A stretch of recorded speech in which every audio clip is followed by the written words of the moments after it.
खून से लिखी हुई कहानी है ये, स्याही से आगे नहीं बढ़ेगी। अगर आगे बढ़ानी है तो फिर से खून ही मांगेगी। केजीएफ चैप्टर 2 देख चुके हैं तो प्रकाश राज का ये डायलॉग तो आपके जहन में बस गया होगा। तो अब केजीएफ का चैप्टर 3 भी बहुत जल्द रिलीज होने वाला है। उससे सुपारी निकाल के बात कर रहे बाबा। और हर किसी के मन में केवल एक ही सवाल है कि केजीएफ 3 की स्टोरी में अब क्या होने वाला है। अब रॉकी क्या बवाल काटने वाला है। सबसे बड़ा सवाल ये है कि क्या राजा कृष्णाप्पा वेरिया यानी रॉकी भाई जिंदा हैं, और क्या अब हमें केजीएफ 3 में यश और प्रभास दोनों ही देखने को मिलेंगे। गाइस सारे सवालों के जवाब मिलेंगे और केजीएफ के चैप्टर 3 में क्या होने वाला है उसकी स्टोरी के बारे में भी जरूर बताया जाएगा। वीडियो को एंजॉय करना, एंड तक टिके रहना। और हाँ भाइयों, अगर वीडियो अच्छी लगे तो वीडियो को लाइक जरूर कर देना, साथ ही वीडियो को शेयर करना और चैनल को सब्सक्राइब करना बिल्कुल मत भूलना। तो चलिए जानते हैं फिल्म के बारे में। डायरेक्टर प्रशांत नील बीते 10 साल से अपने दिल और दिमाग में कोलार फील्डर्स की कहानी लिए घूम रहे हैं। फिल्म के लीड एक्टर यश ने भी साफ शब्दों में कहा है कि केजीएफ 3 की जो कहानी और पूरी फिल्म है वो केजीएफ 2 से अधिक दमदार होने वाली है। मूवी के अंदर आपको हाई लेवल का सीक्वेंस और एक्शन नजर आएगा, लेकिन सवाल ये उठता है कि जब हमने केजीएफ के चैप्टर 1 में रॉकी भाई को कोलार गोल्ड फील्डर्स का सम्राट बनते हुए देख लिया, केजीएफ के चैप्टर 2 में उसका पागलपन, अधीरा की मौत और केजीएफ को मिसाइल से बेधते हुए, उसके बाद रॉकी को सारा सोना लेकर समुद्र में डूबते हुए दिखाया गया। तो आखिर केजीएफ के चैप्टर 3 में क्या होने वाला है। अब जिन लोगों के मन में ये सवाल है कि केजीएफ 3 आ रही है या नहीं, इसका जवाब तो मिल गया होगा, क्योंकि रॉकी ने क्या कहा था याद कीजिए। इस मामले के बारे में समझना है तो पहले हमें इस मूवी के फ्लैशबैक में जाना होगा, लेकिन ये सब कहाँ पे जाकर खत्म होगा, अगर उसके बारे में जानना है तो आपको इस मूवी के फ्लैशबैक में जाना होगा। शुरू से शुरू करना होगा, जहाँ पे हमें राजा कृष्णाप्पा वेरिया को रॉकी बनते हुए दिखाया गया था। अब उसके दिमाग में क्या है और वह क्या चाहता है, यह ना तो किसी को पता है और ना ही कोई सोच सकता है। अब रॉकी ऐसा क्यों बनता है और ये सब कहाँ पे जाकर खत्म होगा, इस सब के बारे में जानना है तो हमें इस मूवी के फ्लैशबैक में जाना होगा। फ्लैशबैक में जाइए और वो सीन याद कीजिए जहाँ रॉकी ने बचपन में अपनी मरती हुई माँ को एक वचन दिया था कि एक दिन दुनिया का सारा सोना उसकी झोली में लाके रख दूंगा। दूसरा वो जब माँ ने रॉकी से वादा लिया था, कहा था कि मैं नहीं जानती कि तू कैसे जिएगा, क्या करेगा, लेकिन इतना जानती हूँ कि जिस दिन तू मरेगा तो दुनिया का सबसे अमीर और ताकतवर इंसान होगा। रॉकी को ये तो क्लियर था कि उसको क्या चाहिए। उसकी माँ ने जो वादा लिया था और उसने जो वादा दिया उसको वह हर हाल में पूरा करेगा। अब फ्लैशबैक का एक झटका लेते हैं, जहाँ बचपन में रॉकी से एक सवाल पूछा जा रहा था और हर बार उसका केवल एक ही जवाब होता है। तब भी जब वह केजीएफ 2 में गोली लगने के बाद वह अपने बिस्तर पर होता है, सवाल कि क्या चाहिए रे तेरे को। रॉकी की आंखों में धूमते काले बादल जिद की चीख में बदलकर केवल एक ही शब्द कहते हैं दुनिया। कुल मिलाकर बात यही है कि रॉकी को दुनिया का सबसे अमीर और ताकतवर इंसान बनना है। उसे दुनिया में वो इंसान बनना है जिसके पास सबसे ज्यादा सोना है, क्योंकि मासूम उम्र में ही वह समझ गया था कि दुनिया को कैसे नचाना है। तो उसको वो सुनहरी चमक देनी होगी जिसको देखकर आंखें भी चकाचौंध हो जाएं। तभी तो मजदूरों का मसीहा बनने के बाद भी केजीएफ 2 में उसकी एक ही जिद थी कि काम नहीं रुकना चाहिए और सोना निकालो। अब थोड़ा फ्लैशबैक को थोड़ा तेजी से आगे और पीछे करते हैं तो फिल्म में किरदार ऐसा है जिसे केजीएफ चैप्टर 1 में भी दिखाया गया था और केजीएफ के चैप्टर 2 में भी। फिल्म के पत्रकार साहब यानी आनंद दोनों ही फिल्म में एक ही इंसान से बात करते हैं। वो आदमी जो रॉकी का किस्सा सुनाता है, कहता है कि रॉकी कोई गैंगस्टर नहीं मॉन्स्टर है। वही जो किस्सा बताता है कि कैसे पुलिस ने थाने में रॉकी को बैठा तो दिया, लेकिन जब ड्राइविंग लाइसेंस में उसका नाम देखा तो पूरा आसमान हिलने लगा। वही किरदार जो केजीएफ 2 के आखिर में फिर से आता है। आनंद उसके पास जाके कहता है कि तुमने सही कहा था कि रॉकी गैंगस्टर नहीं मॉन्स्टर है। अब याद आ गया है तो यह भी गौर कीजिए कि दोनों में अभी तक इस किरदार को प्रशांत नील ने अभी तक एक्सप्लोर नहीं किया है, नहीं बताया है कि वह कौन है और वो आनंद को कहानी क्यों सुना रहा है, जबकि आनंद तो खुद केजीएफ में हर पल रॉकी के साथ रहता है। अब थोड़ा फास्ट फॉरवर्ड करते हैं और केजीएफ 2 का वो सीन याद कीजिए जब सीबीआई अधिकारी प्रधानमंत्री रमिका सेन दफ्तर में आकर पहली बार रमिका को रॉकी के बारे में बताता है।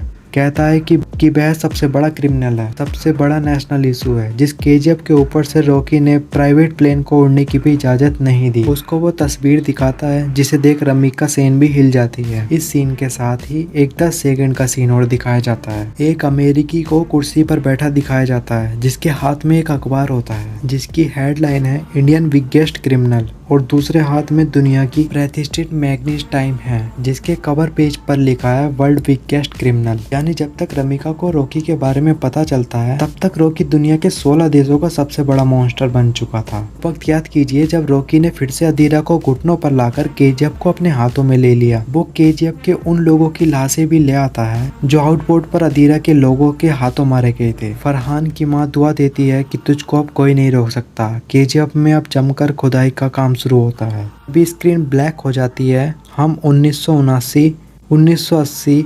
1981 सिर्फ यही सालों के आंकड़े देखते हैं। कहानी 3-4 साल आगे बढ़ जाती है। रॉकी ने केजीएफ को अब पूरा शहर और इंडस्ट्रियल एरिया बना दिया, लेकिन 3-4 साल को एक ही झटके में प्रशांत नील ने छिपा दिया। उसमें क्या हुआ था, क्योंकि उसके बाद ही रमिका सेन की एंट्री होती है। इसके बाद ही पता चलता है कि रॉकी 16 देशों का मुजरिम है। केजीएफ 3 की कहानी का सबसे बड़ा अहम किरदार यही रहने वाला है। अब आते हैं हम उस सीन पर जहाँ अधीरा अपना आखिरी वार करता है। केजीएफ में घुसकर रॉकी पर लंबी नाल वाली बंदूक से निशाना लगाता है, लेकिन गोली रॉकी की बजाय उसकी बीवी को लग जाती है। अधीरा के हमले से पहले रॉकी अपने खास कासिम चाचा से बात कर रहा होता है। वह उसे बताते हैं कि काम तेजी से नहीं हो पा रहा। रॉकी कहता है कि कब तक पुरानी तकनीकों से काम करोगे, नई टेक्निकल वाली मशीनें लाओ। कासिम कहते हैं कि मशीनें नहीं मिल रही। रॉकी कहता है कि वो अमेरिका से ले आओ। फिल्म में ये पहला मौका है जहाँ रॉकी के मुंह से अमेरिका सुनाई देता है। अब आइए फिल्म के आखिरी सीन पर आते हैं, जहाँ रॉकी जहाज में केजीएफ का सारा सोना लेकर समुद्र में है। जानबूझकर उसने ऐसी जगह चुनी है जहां सारा सोना और खुद रॉकी 20,000 फुट की गहराई के ऊपर है। यहाँ हमें दो बातों का पता चलता है कि रॉकी ने सिर्फ भारतीय अधिकारियों को ही फैक्ट नहीं भेजा था, उसने अमेरिका और इंडोनेशिया के तट रक्षकों को भी फैक्ट भेजकर वहां बुलाया था। भारतीय जहाज से हुई बमबारी में रॉकी को समुद्र में सोना सहित डूबते हुए दिखाया गया। लेकिन क्या रॉकी मर सकता है? शायद नहीं, क्योंकि रॉकी का कैरेक्टर ऐसा है जहाँ सबकी सोच खत्म होती है वहीं से रॉकी की शुरू होती है। तभी तो वो गैंगस्टर नहीं मॉन्स्टर है। अब पोस्ट क्रेडिट सीन पर आइए। केजीएफ 2 के खत्म होने के बाद पोस्ट क्रेडिट सीन में 4 बड़ी चीजें दिखाई गई हैं। एक तो केजीएफ 3 की फाइल मिलती है। दूसरी बात, सीबीआई के अधिकारी रमिका सेन को बताते हैं कि रॉकी ने वहां इंडोनेशिया और अमेरिका को भी और अमेरिका के शिप को भी बुलाया था। क्यों बुलाया था नहीं पता। तीसरी इन सबसे बड़ी चीज, सीबीआई के अधिकारी रमिका सेन के पास आते हैं और रॉकी का प्रत्यर्पण मांगते हैं, क्योंकि रॉकी अमेरिका का सबसे बड़ा मुजरिम है। वह वहाँ कैसे मुजरिम बना यह भी नहीं बताया गया। चौथी और आखिरी बात, रमिका सेन के चेहरे के ऐसे एक्सप्रेशन है जैसा वह ऐसा कुछ जानती है जो उसने किसी को नहीं बताया। वैसे भी पोस्ट क्रेडिट सीन में भारतीय वायुसेना और थल सेना को फिर से हमला करते हुए दिखाया गया है। रमिका सेन को हमले के कागजात पर साइन करते हुए दिखाया जाता है, जबकि केजीएफ सिटी पर ऑलरेडी मिसाइलों का हमला हो चुका है। फिर भी ऐसा क्या है जो रमिका सेन छुपा रही है? एक और बात, इनायत खलील अभी जिंदा है। रॉकी के केजीएफ के सोने को यदि किसी और के गोल्ड के बिजनेस से सबसे बड़ा खतरा है तो वो इनायत खलील है। इनायत खलील ने रॉकी की धमक तो देख ली, लेकिन अभी भी रॉकी के लिए खतरा है। ऐसे में रॉकी को दुनिया पर राज करना है, इंडिया नहीं